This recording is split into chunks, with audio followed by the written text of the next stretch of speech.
Good morning बच्चों। और आज जो डेट है वो 29 सितंबर 2020 है और ये कक्षा 10 की सामाजिक विज्ञान का जो विषय है समकालीन भारत 2 उसकी वर्कशीट है।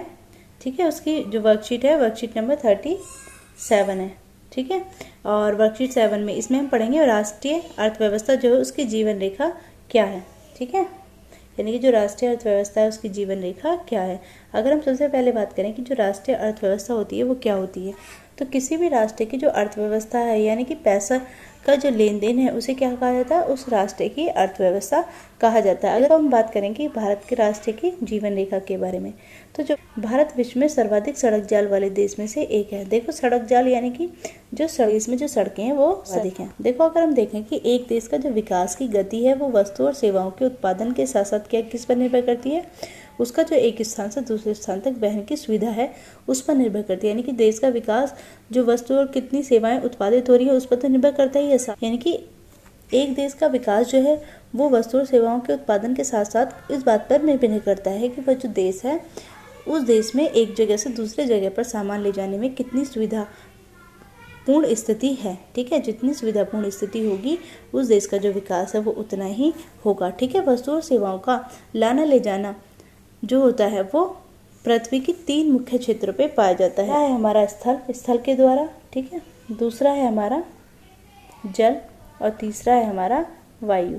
यानी कि हम वस्तुओं को एक स्थान से दूसरे स्थान पर ले जाने के लिए स्थल का प्रयोग करते हैं, वायु का प्रयोग करते हैं और जल का प्रयोग करते हैं। ठीक है, अब देखो आज हम इसमें सड़क परिवहन के बारे में पढ़ेंगे। तो जो भारत है वो विश्व में सर्वाधिक सड़क जाल वाले देशों में से एक है। यहाँ पर सड़क जाल लगभग 56 लाख किलोमीटर है। ठीक है, और अगर हम रेल परिवहन की बात करें तो रेल परिवहन की अपेक्षा सड़क परिवहन की बढ़ती महत्वता निम्न कारणों से है। यानी कि रेल परिवहन अच्छा तो है लेकिन रेल परिवहन के साथ साथ जो है सड़क परिवहन अधिक ज़्यादा प्रसिद्ध है।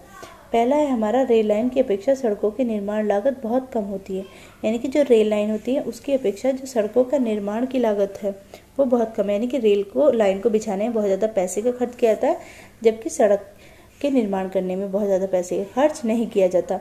और जो रेल होती है वो अपेक्षाकृत ऊबड़ खाबड़ या विभिन्न भूभाग पर नहीं चल सकती, जबकि जो सड़कें होती हैं वो क्या होती हैं, जो अपेक्षाकृत ऊबड़ खाबड़ होता है यानी कि ऊबड़ खाबड़ स्थान होता है और जो विचलित भूभाग होता है उस पर भी सड़कें बनाई जा सकती हैं। ठीक है, और क्या है कि अधिक ढाल प्रवणता पहाड़ी क्षेत्रों में भी सड़क निर्मित की जा सकती है। यानी कि जहाँ पर अधिक ढाल है वहाँ पर भी सड़कों का निर्माण किया जा सकता है और जो पहाड़ी क्षेत्र है वहाँ पर भी सड़कों का निर्माण किया जा सकता है, लेकिन रेल का निर्माण नहीं किया जा सकता। ठीक है, और क्या है जो सड़क होती है वो कम व्यक्ति, कम दूरी और कम वस्तुओं के परिवहन करने में भी पैसे कम खर्च होते हैं, जबकि जो रेल होती है वो कम व्यक्तियों को नहीं ले जा सकती। उसे जो व्यक्ति चाहिए जितनी उसमें जगह है वो उतने ही व्यक्तियों को लेकर जाएगी और उसमें जो होते हैं पैसे बहुत अधिक लगते हैं। ठीक है, जो सड़क होती है वह सेवा जो होती है वो घर तक पहुंचाती है। सामान चढ़ाने उतारने में लागत की अपेक्षा लागत जो होती है वो भी कम लगती है, लेकिन जो रेल होती है वो उसे रेल तक पहुंचने के सामान को ले जाने के लिए भी एक लंबी दूरी तय करनी पड़ती है,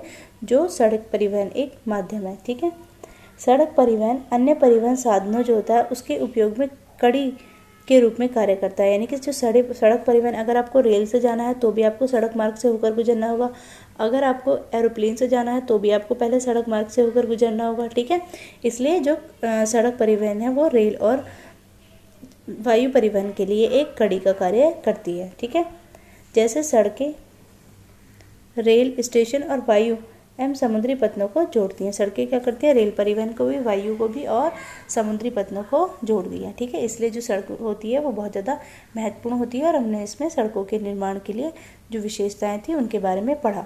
ठीक है, अब देखो हम इसके प्रश्न देख लेते हैं। ये आपने सड़क जाल देख लिया, ये है जो सड़कें हैं किस तरह से पूरे भारत में फैली हुई हैं। देखो, अगर हम पहले प्रश्न की बात करें तो पहला प्रश्न है कि सड़क परिवहन के किन्हीं 3 विशेषताओं को बताइए।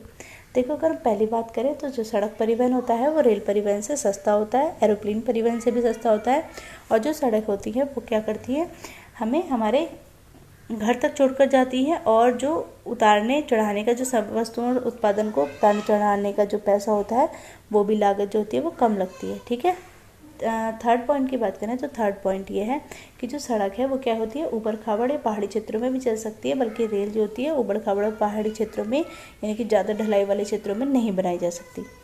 प्रश्न नंबर 2 की बात करें तो प्रश्न नंबर 2 है, क्या आप उस राजमार्ग का नाम बता सकते हैं जिससे होकर आपने यात्रा की है।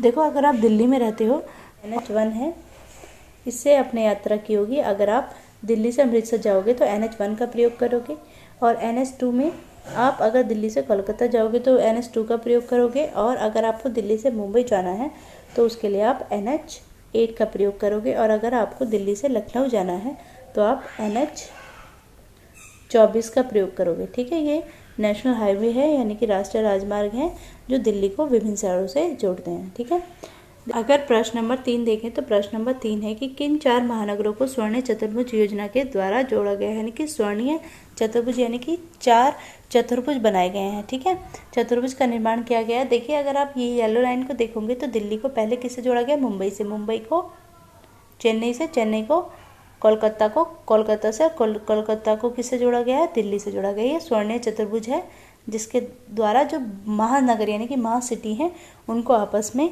जोड़ा गया। ठीक है, इसका उद्देश्य क्या है कि जो भारत की मेगा सिटी यानी कि जो बहुत बड़ी सिटी हैं उनके मध्य दूरी को कम करना, परिवहन में समय को बचाना है। ठीक है, देखो, अगर प्रश्न नंबर 4 देखें तो प्रश्न नंबर 4 है कि बेहतर सड़क परिवहन की व्यवस्था किस प्रकार हमारी जिंदगी में गुणवत्ता बदलाव ला सकती है। यानी कि जो सड़क परिवहन है, अगर उसकी व्यवस्था बहुत ज़्यादा अच्छी है तो वो हमारी ज़िंदगी में गुणवत्ता बदलाव ला सकती है। उसका उदाहरण देकर समझाइए। देखिए, जैसे कि अगर किसी व्यक्ति को व्यापार करना है और अगर उसने कहीं पर फैक्ट्री लगाई है, और अगर फैक्ट्री लगाने के बाद उसे अच्छी तरह से सड़क परिवहन नहीं मिल पाता है, यानी कि अपने सामान को शहरों तक पहुंचाने के लिए जहां पर वो पहुंचाना चाहता है वहाँ के लिए उसे परिवहन का साधन उपलब्ध नहीं हो पाता है, तो उसका जो प्रगति है, विकास है, वो उतनी अच्छी तरह से नहीं हो पाएगा जितनी अच्छी तरह से अगर वहाँ पर सड़क व्यवस्था होती तो हो पाता। और अगर कहीं पर आपने इस तरह से फैक्ट्री लगाई है कि वहाँ पर सड़क परिवहन है तो जो विकास है वो बहुत अच्छी तरह से हो पाएगा।